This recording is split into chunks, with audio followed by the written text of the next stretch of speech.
Hello, welcome to Board Games with Niramas. I'm Joseph and I'm here today with Draco, of course. I hope he's okay on the green screen. He's had some issues lately with the green screen. I don't know, Draco, what is going on there. But we are back for the top 100 games of all time. We're going to continue with 80 to 61, so 20 more games to talk about. A lot of good games in here. And yeah, it's fun. I really enjoy making these lists every year. This time, of course, I'm doing it in section of 20s instead of 10s, just to speed it up a little bit, which is, I have to do fewer videos basically, and I just gather them like that instead. And I think it's, I think I had a good tempo last time for the first 20, but I had an issue with my streaming software, so it didn't show the videos in the background like it should do, which kind of, that was so annoying, and it kind of took me down a little bit. I got so depressed after that, but now everything should be fine.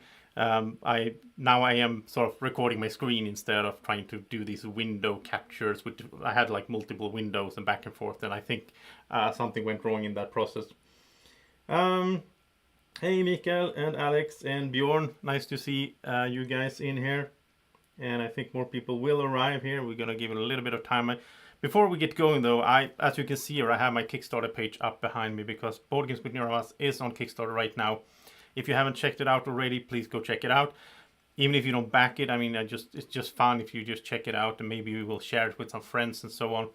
Right now, we're at sort of 60%, something like that, 65% or something like that, and 29 backers, but there's 15 days to go, so there's a lot of time. You can go check it out, consider if you want to back it or not. You can, follow the page as well.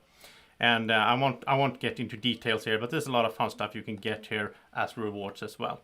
But let's get started on the top 100, and we're going to start off with Skylands. Now there is a bunch of videos or bunch of games here that I will mention that are not in, that I haven't made videos for. So there will be a lot of Board Game Geek today, but that's how it goes. Some of these 20 games I have made videos for, but Skylands I haven't. Don't really know why. I would like to make a video for this, but of course there's been too many games, too few hours in a day. But Skylands is really cool. This is from Queen Games, came out in 2018, and it's a small game in a sense. It's not that complex. It's like lightweight / midweight, and this one is it has the, as I call it, the Puerto Rico mechanic, where I choose an action and then everyone else gets to also do that action, but I get a little bonus, sort of. I get to do that action in a stronger fashion, right? So I really enjoy that. I really enjoy that in this game. And this is tile laying. You're building these little like islands in the sky, I guess, skylands, and you're trying to connect like colors together. You're trying to get like resources on them and then cash them in to get points. And yeah, cute little game. I just had to make my list here. It's one of those games that if someone asked me, oh, do I want to play it tonight, I would almost always say yes, because I have a good time. I have fun playing this game. I think it's really cute. And again, I like the mechanic of the game. That's the main thing here. So that's Skylands. And let's head down to, what is it, 79? It's a quite heavier game, Teotihuacan, City of Gods. Again, came out in 2018. This is a dice worker placement game, and this is one of the heaviest games on my top 100 list, actually. I have a lot of issue when I play this game with like how my brain melts down, basically. This is one of those games that I wouldn't play any day. Like Skylands, I could play any day. It's so easy. I can just, sit down, have a good time. But Teotihuacan, I have to be in the mood. But if I am in the mood, then I really like it. I like you move these dice around, you pick up resources, you use the resources to build on the pyramid, which is really cool. I like 3D things in games. Here's the tiles. I like when you actually, physically, that tactile feeling of actually building something. That's really cool how you build this pyramid of tiles, right? And when you put them down, you get sort of bonuses as well. So there's benefits to that. Oh, it's Bjorn's #1 game. Wow. All right. That's amazing. I didn't know you liked it that much. But yeah, it's really good. It's a very solid design of a game. Again, a bit heavy, a bit crunchy for my brain a lot of times. I tried recently to play this on Board Game Arena. You can play it over there, but I didn't really enjoy it there because there's so many pieces, there's so much to keep track of, and I didn't feel like I got a good like overview of everything there because I had to zoom back and forth. I didn't really like that. I like Board Game Arena for other reasons. I'm actually, speaking of Board Game Arena, I am planning to do in the next upcoming weeks here, I'll probably do like a run through of Board Game Arena, just show you a bunch of games there and play some games and do like a full night live stream where I sit at Board Game Arena and just play games and have fun. And you can join me, of course. So let's see what you guys are saying here. Alex, yeah, Alex agrees. It does take a lot of brain power. But yeah, it's good. Teotihuacan.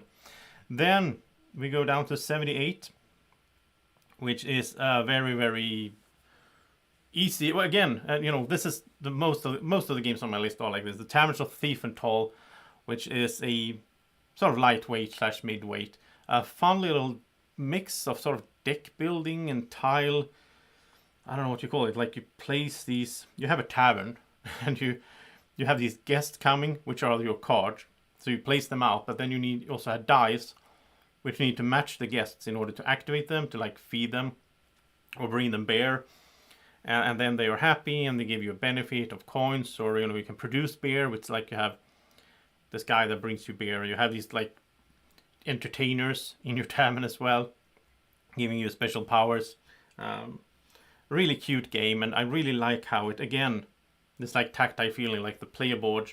As you can see here, you can actually flip stuff in the player board. When you upgrade your tavern, you actually physically flip a tile to indicate that in the design of in the artwork. You can add, like here you have the dog here. You can have like waitresses. It's a lot of fun stuff in this game. I haven't played it that many times. Like the only downside I could see is maybe it could be a bit samey, I guess, if you play it a lot. I also like dice drafting in this one. So you have these dice, well, the coasters with the dice on them like this. You move that around, you pick one and then you move it. So it's basically like Seven Wonders classic draft, but with dice. So you can see like, okay, my neighbor to my left probably needs this 5. I might take the 5 just to block him. Yeah, I really like it. Taverns of Thief and Toll. I want to play this more. I haven't played this nearly enough as much as I want to. Really cute game. Next up, we have a game that I actually made a video for, or I think I made a few videos. So let's open up here. Clans of Caledonia is next up. This is my 2-player run through with Draco from a few years back here. I think it's like 2 years old or something. And Clans of Caledonia is a sort of Terra Mystica clone with a lot of new stuff in it, with like a market and so on, like prices of goods going up and down, as you can see here. It's really, I mean, it has the basis sort of Terra Mystica, where you have your items on your player board. I really like this, like Terra Mystica Gaia Project and Clans of Caledonia, where you have the items on your board, like you have a little farm or whatever, and when you pick it up and you place it out in the world, then you sort of see something under it, then you unlock a production. So it's basically the same thing that exists in a lot of engine building games. I just like how they do it here. It's so visual, where you can look at your player board and you can see exactly what you get. Sight has the same thing, sort of, and there's a lot of games that have this, but I really enjoy it. I really like it, and yeah, the market is cool as well. I usually am not a big fan of markets in games, like values going up and down on items, but it works nicely in this one. And I like how as you can see, the map here is like modular as well, so it changes every time you play depending on how you put these tiles. There's a lot of good things going on in this game, and it really it's like the theme is so different from Terra Mystica. Well, Terra Mystica doesn't really have a theme, but this one has a theme, and it makes sense. Like you're putting out a cow that gives you milk, then you can use the milk to make cheese. Everything makes sense in the game in that sense.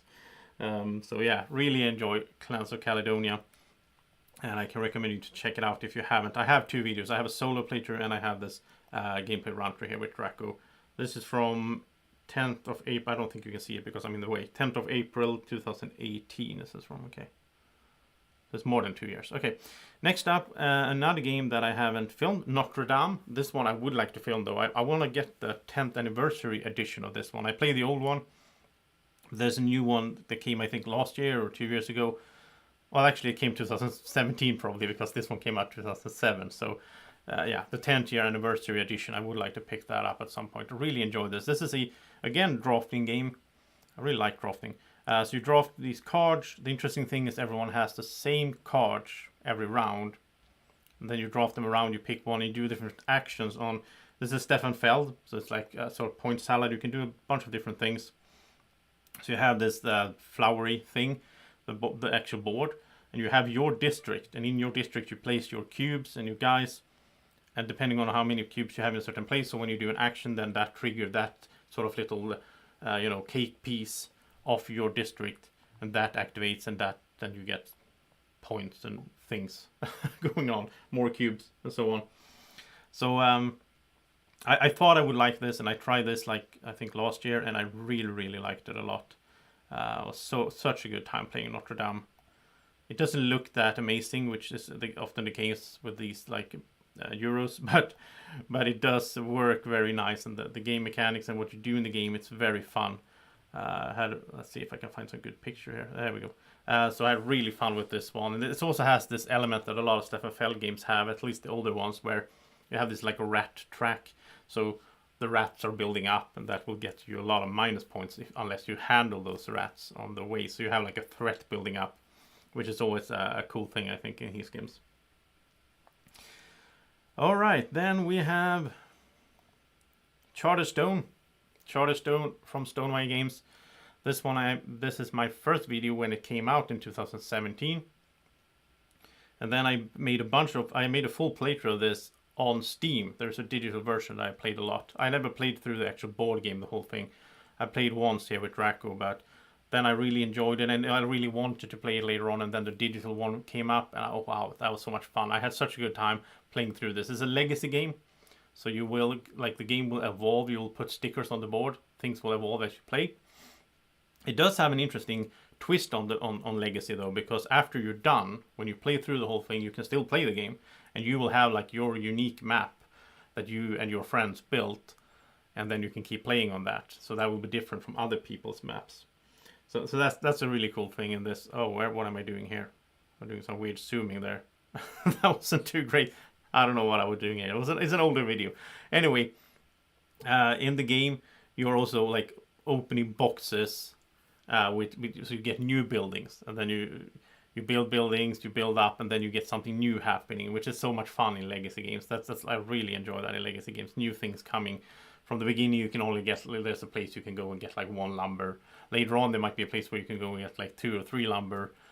So the game progresses in a nice way like that. So Charterstone, I can really recommend it. If you want to try it out, it's on Steam as well.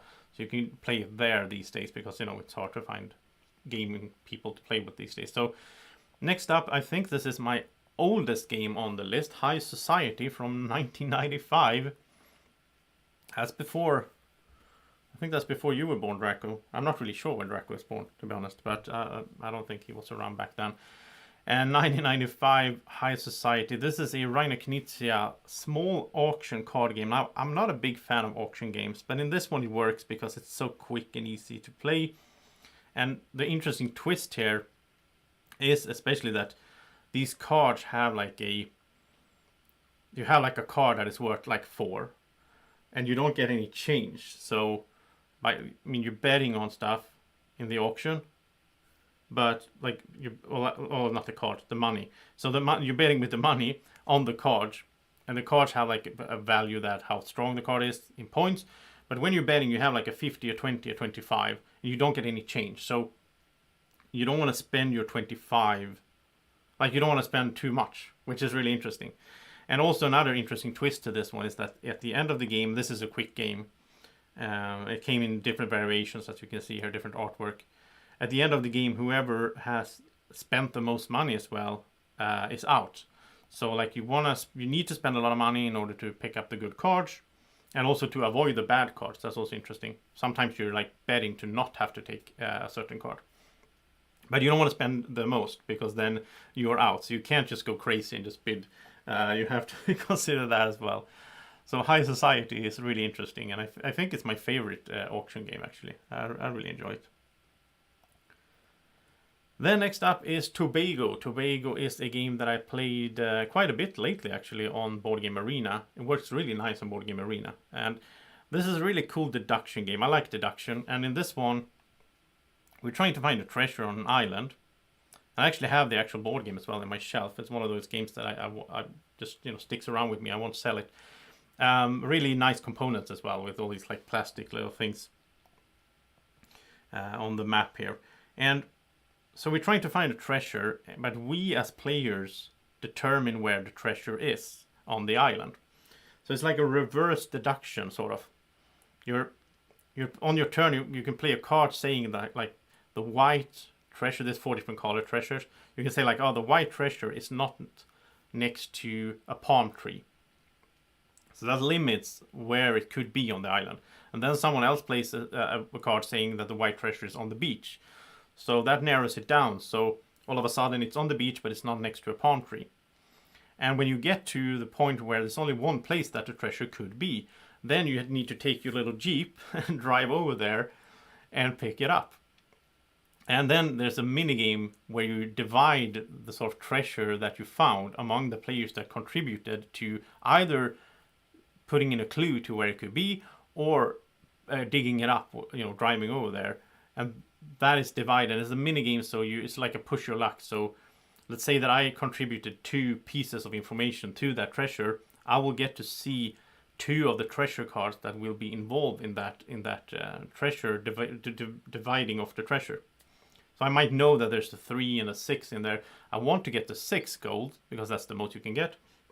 So I will sit around and sort of push my luck and not take a card when I get offered it, and hope that I can stick around until I get to the 6, which I might not do, because there's also curses in that deck, so I might lose everything. Really, really fun game, Tobago. I think this one has been a bit flying under the radar. I know a lot of people haven't heard about this one, but it's really fun, really, it's one of those games where you're laughing and having a good time when you're playing it. I can really recommend it for like families or anyone, really. I mean, I'm having a great time playing this with my friends over at Board Game Arena these days. So Tobago is a really cool game. Next up, more deduction. Secret Hitler had to be on the list. It's been a long time since I played this, but I have so good memories of it, and there's so much interesting stuff going on in this game. It's like the theme. The theme is a little bit like, I don't know. Some people don't like the theme because it's Hitler and fascists and so on, but it's all in like fun. I think Hitler's like a lizard in the game. So basically, there's 2 teams: the liberals, the good guys, and the evil fascists and Hitler. And you're trying to figure out who is who, like in most social deduction games. The interesting thing, though, is that like Hitler doesn't know who the other fascists are, which is an interesting twist. And then also how the game works is interesting. With the you sort of every round you have a president, and the president selects a chancellor, and whatever the other thing is called, can't remember now.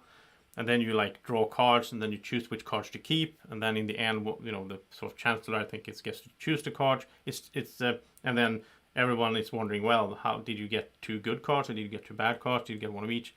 And then you start lying to each other, which is really fun.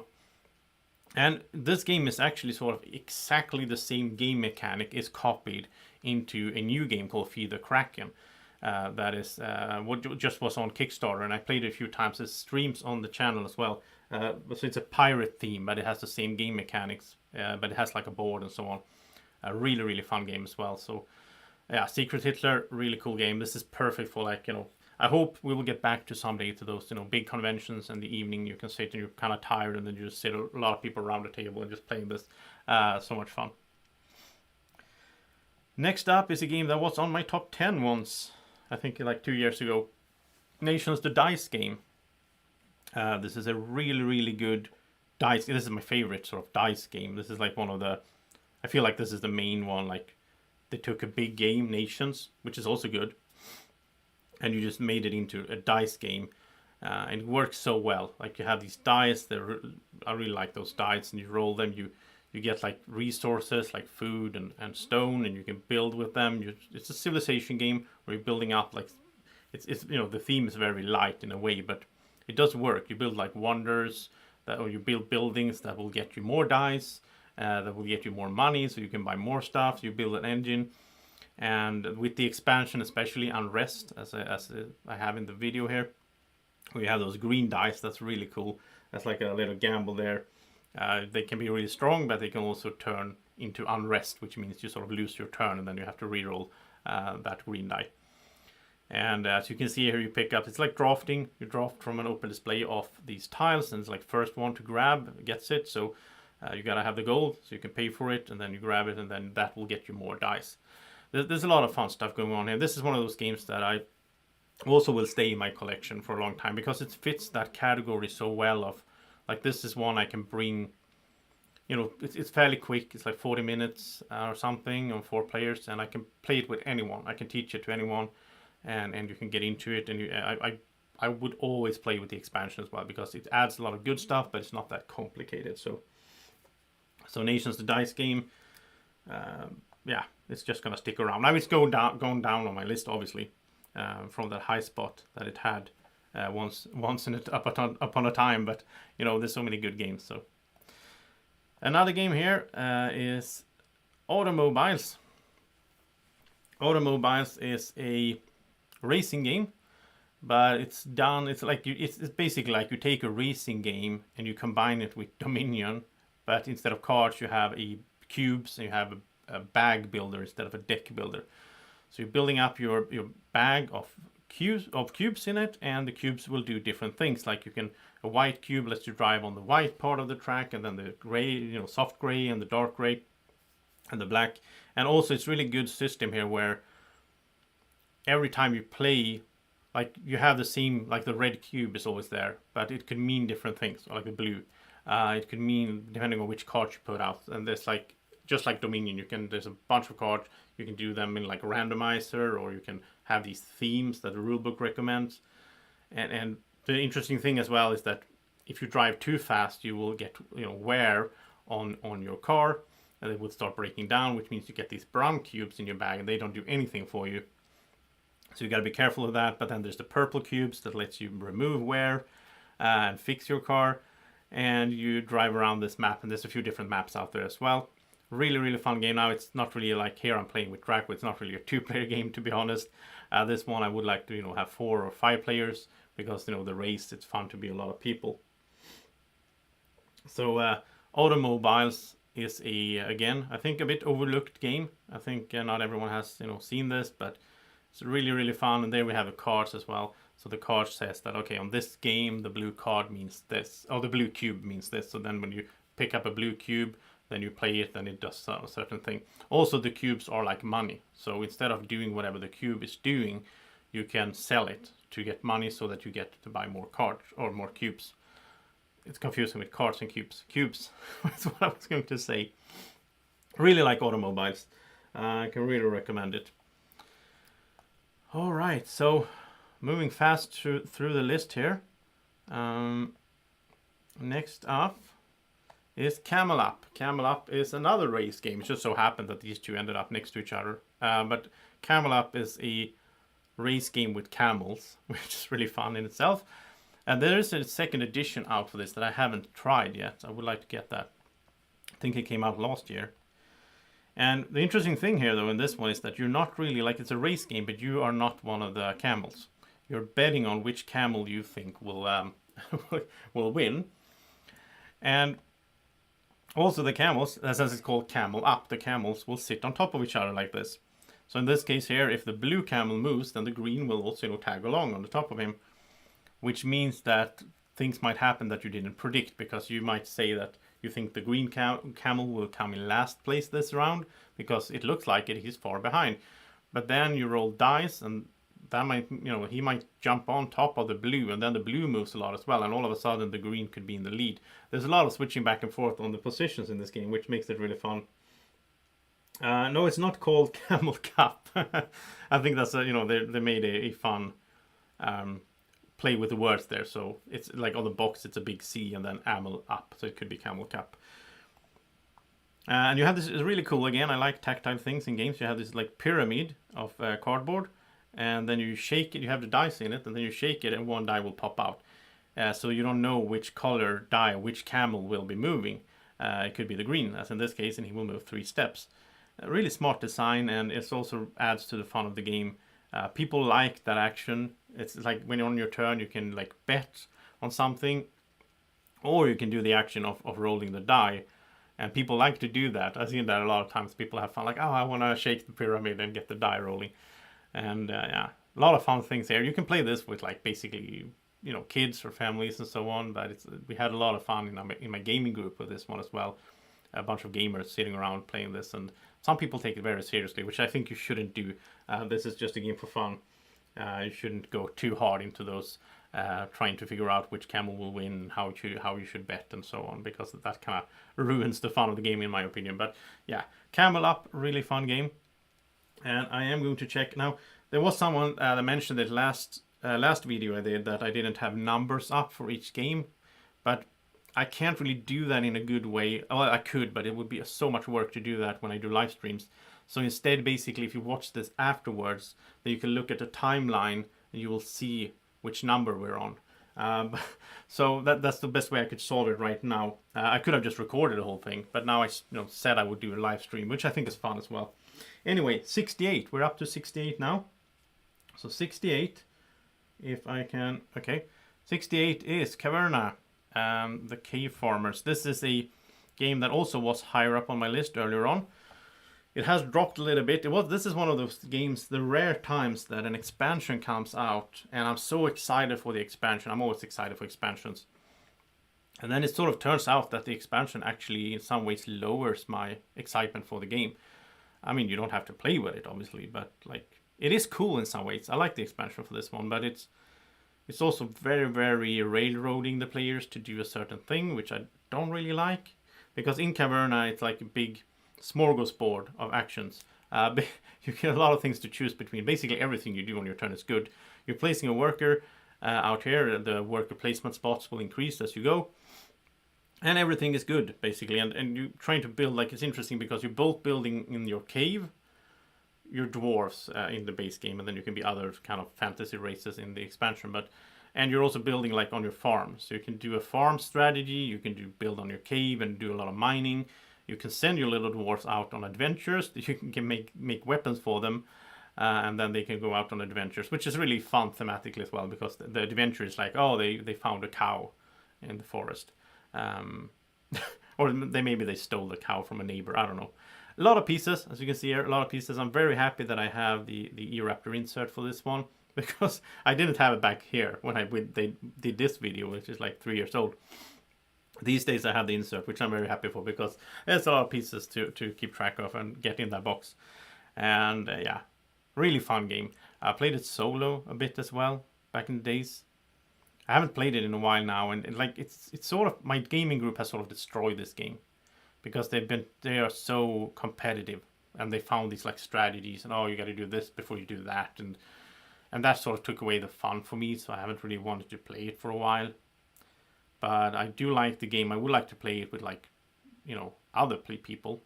I mean, I do like my gaming group, but they get a bit too competitive with board games, in my opinion.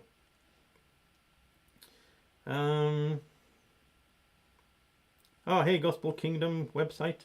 I don't know your real name. Or yeah, Uwe Rosenberg, of course, farming. So it's really good. Like, obviously, there is this whole classic debate in the board gaming community. Which one is best? Is it Caverna or is it Agricola? Well, Agricola will come higher up on my list. So obviously, I like Agricola more. But I do like Caverna as well. That's why it's on the list. Next up, a game that I haven't played that much, but sort of classic. It's been around since 2012. Torgi, 2-player game. I want to play this a lot more. I really enjoyed it when I played it, and it's on Board Game Arena as well, I think. So I should try to play it more there. It's a 2-player game with an interesting sort of worker placement-ish mechanic. You have a grid of cards like this, and then you place your workers on the outskirts of the grid. See if I can find a good picture of it, like here. And then whatever comes, like you're looking for like this white player here, he has like, you know, one on the top there, one on the side, and then whatever card is like in the crossroads of that, like in the cross of that, is like he gets to do that action as well. But he also gets to do the actions on the actual cards that he placed the workers on. And there's a lot of interesting things in this one. It's like back and forth. You're building up resources. Oh, now I'm lost. Yogi Bear. Oh, destroyed it by ripping it. No, they haven't physically destroyed it. There's also, of course, a delay with the chat. But, you know, tell me in the chat what you think of my picks and so on, and I'll try to answer as we go. But back to Torgi. Again, I haven't played it that much. And I just know that there's an expansion that was released recently with like more cards and some new mechanics and so on. And I heard so much good things about the expansion. So at some point, I will have to pick this one up and play it and make a video with Draco as well. I think Draco would like it. We could play it together on the channel. Obviously, it's a good, you know, 2-player game. So Torgi, yeah, old one, but looks really promising to play more for me as well. It had to make the list though, because it was just such a good experience when I played it. Yogi Bear is saying that he likes all creatures big and small. I hate that game. That's one of the Uwe Rosenberg games that I will never play again, I think. I played it a few times with Martin. It's like a mini version of Agricola, but it's so bad. I don't like it at all. It's like, I don't know. There was something that didn't click for me at all. Hey Mats, yeah, Mats is here. Mats, my friend Mats, who I actually introduced me to Torgi. So I played it with him, and that was a great time. That's why I made the list. So that's thanks to you, Mats. Next up is Quacks of Quedlingberg. This is a fun push your luck game, and in this video here I'm playing solo. Actually, there isn't a solo version in the game, but there's a solo version on Board Game Geek that works really well, and I played it a few times.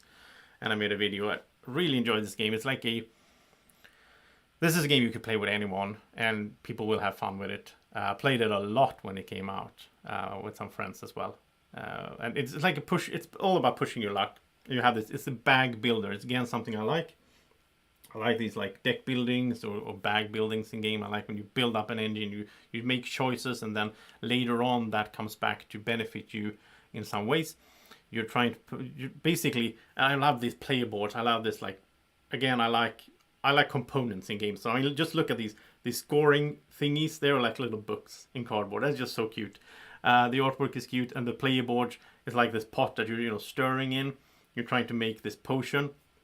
But if you press too hard, if you put in too much, whatever it's called, the white pieces, then it will explode in your face and you will bust and you don't get the points that you were looking for. So you're trying to put these little tokens out and go as far as you can on the circle to get as many points and as much money as well that you can, because the money lets you buy new tokens that you could put in your bag and build up for later. Really, really fun game, really cute. There's an expansion again for this one that I haven't played. There's too many games out there. There's too many expansions being released all the time, and I can't catch up. So but that's a good thing, I guess. If I prefer it that way. It would be worse if I was sitting around and feeling like, oh, there's too few games to play. Oh yeah, I recognize your name. I just don't know your real name. That's why it's weird to say Gospel Kingdom website. But yeah, so. In the Quacks of Quedlingberg, again, it has the same thing actually that Automobiles has, with like bag building and these different tiles. So you always have like a red, like the red token means something, but what it is different from game to game, because you have like 3 or 4 of these red little books that you put in.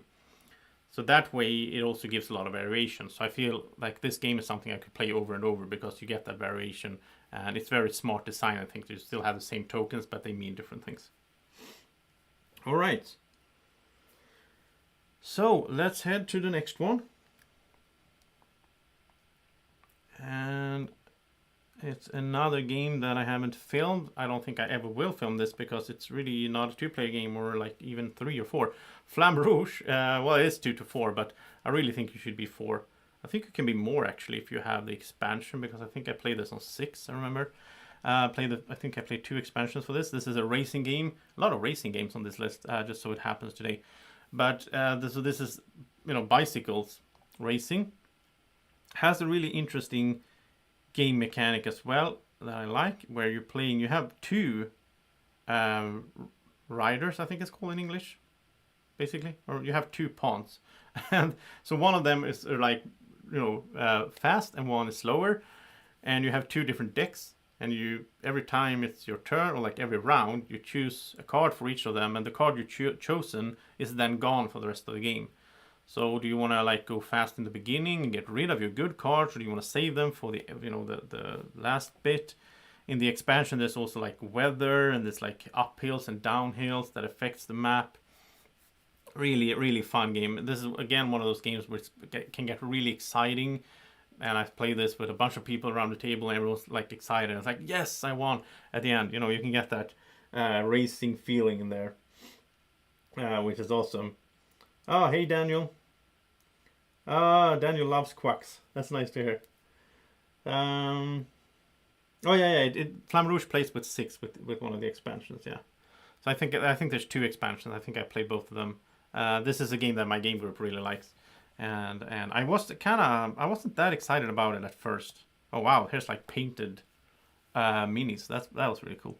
I wasn't that excited about it at first, but I really got into love it. It's really climbed up on my list. I think last year it was somewhere around here as well, and the year before that it wasn't even on the list because I wasn't that excited about it. But I played it a bunch of times. Really cool racing game, Flamme Rouge. Then, next up is something totally different, Arkham Horror, the card game. And this is where Draco learned it from our friend Keith, who taught Draco and me the game. And he had this really lovely playmat as well. It doesn't come with the game, but he has this really cool playmat for it. And this is a game I would like to play a lot more. At some point, I might pick it up myself and just play through it solo. It is a game that you can play solo very well. It's one of those, like, on all of like the solo game lists, this one gets mentioned. This one gets mentioned a lot. It's like a story. It's very story driven, and it's interesting how the deck you have a deck of cards for your character, but that changes as you go.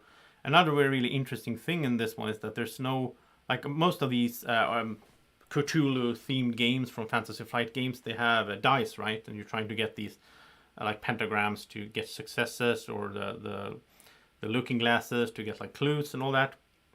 Interesting thing here is that you have a bag, and if I can choose, I will always choose a bag over a die, because the bag can be modified. I mean, it's the same in Gloomhaven.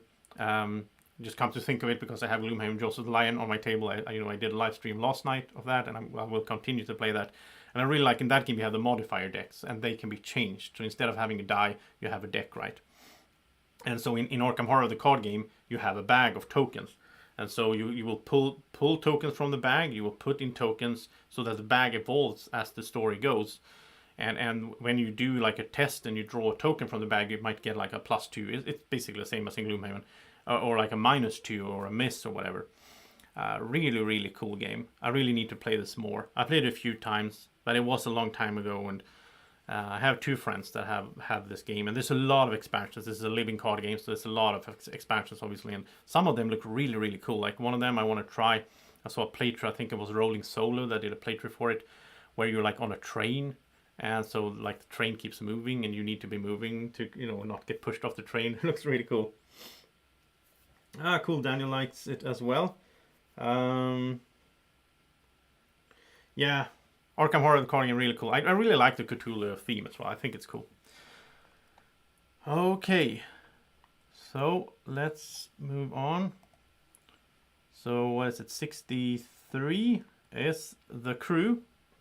This is the only game I made a quick review for. I was planning to start doing a lot of quick reviews, but then I kind of lost track somewhere there this summer. So this is a few months old. And I will get back to doing quick reviews, because I like the format where, well, you can't really see it because I'm in the way now, but I'm like in a little window behind here and talking about the game as I show it. It's a bit more work than usual for me though, because I have to like do 2 different recordings and put them together and all that. It's not that hard.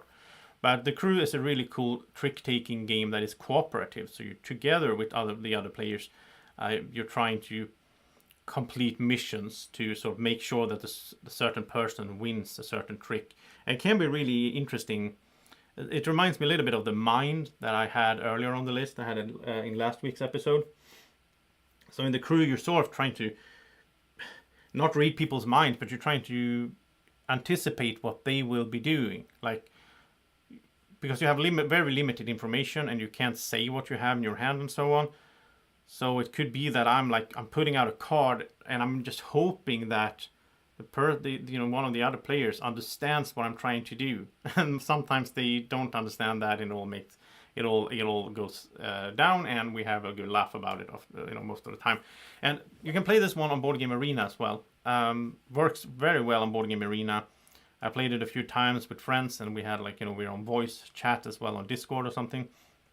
So we can talk at the same time, but really fun game. You can give like one clue each round, which is interesting. It's also played like in a campaign mode sort of. So you play game after game after game, and you can stop and save the game at any time you want.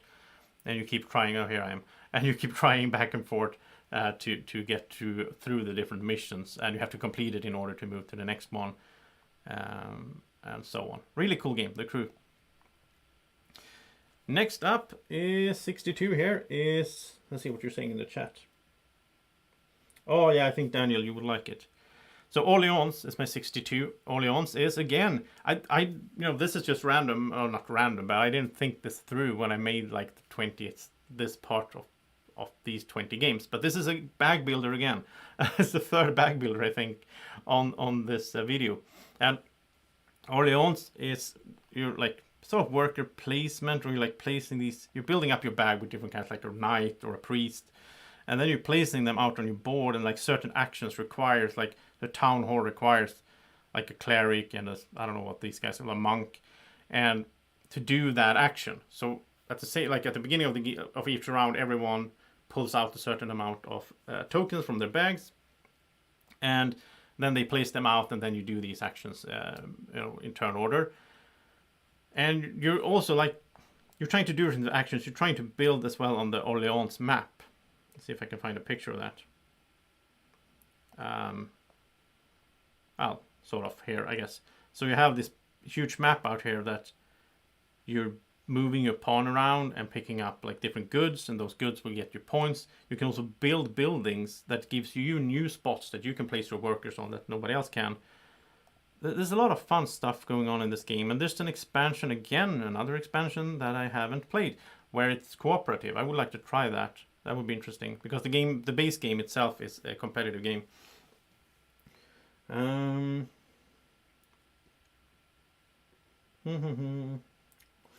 Mikael is saying that he played Altiplano, which is similar. Yeah, I would like to play Altiplano. I haven't tried that one.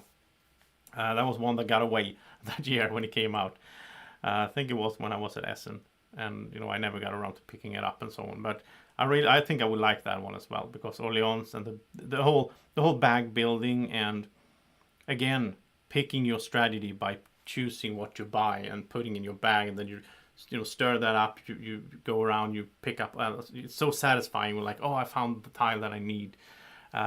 So there's something to say about that, like in deck builders and bag builders. This very fun game mechanic. And last game of today, the 61, is Villagers. This is a bit special because this is I had like a period of time last year when I started making videos like everyone else with the camera from over top.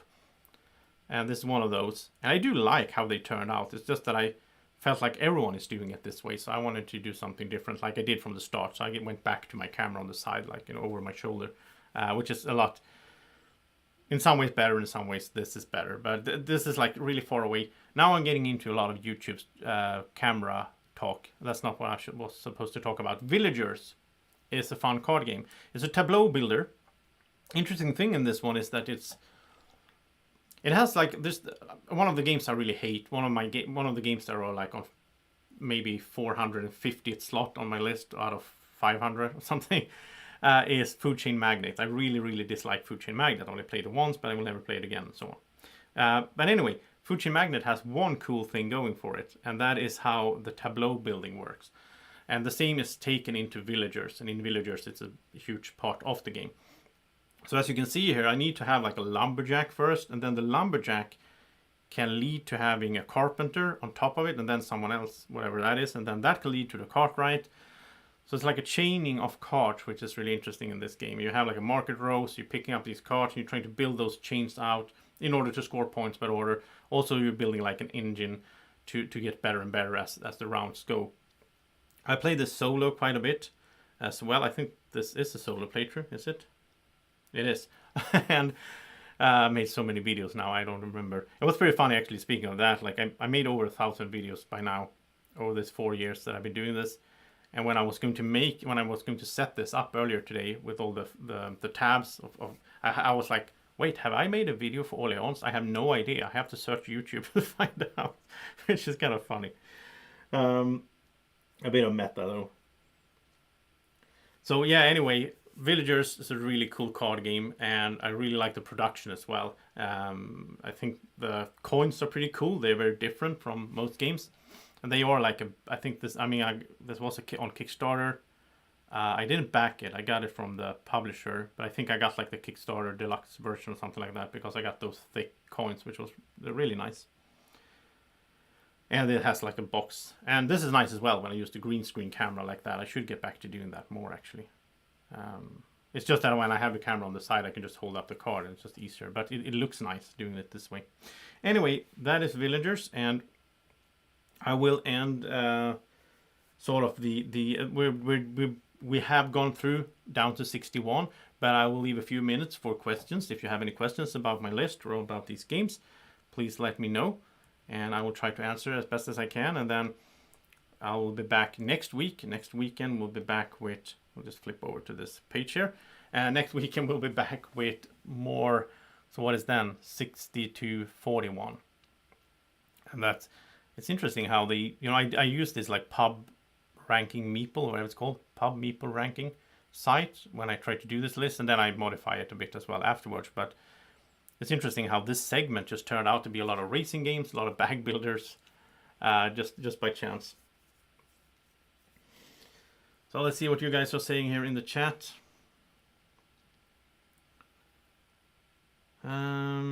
Mika likes Villagers as well, that's cool. And Daniel is a celebrity by now from the werewolf games.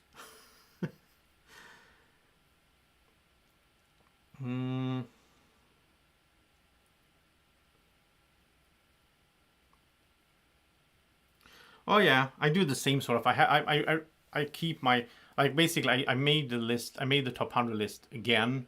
I do that each year, but then I keep my old list, and then I just mash those together in some way. So it's like, what I did last year was actually I printed like all the game names, and then I just put them out on the table and just sorted them, which was nice in a way because that worked for my brain, but it took a long time. So I made it a little bit quicker this time.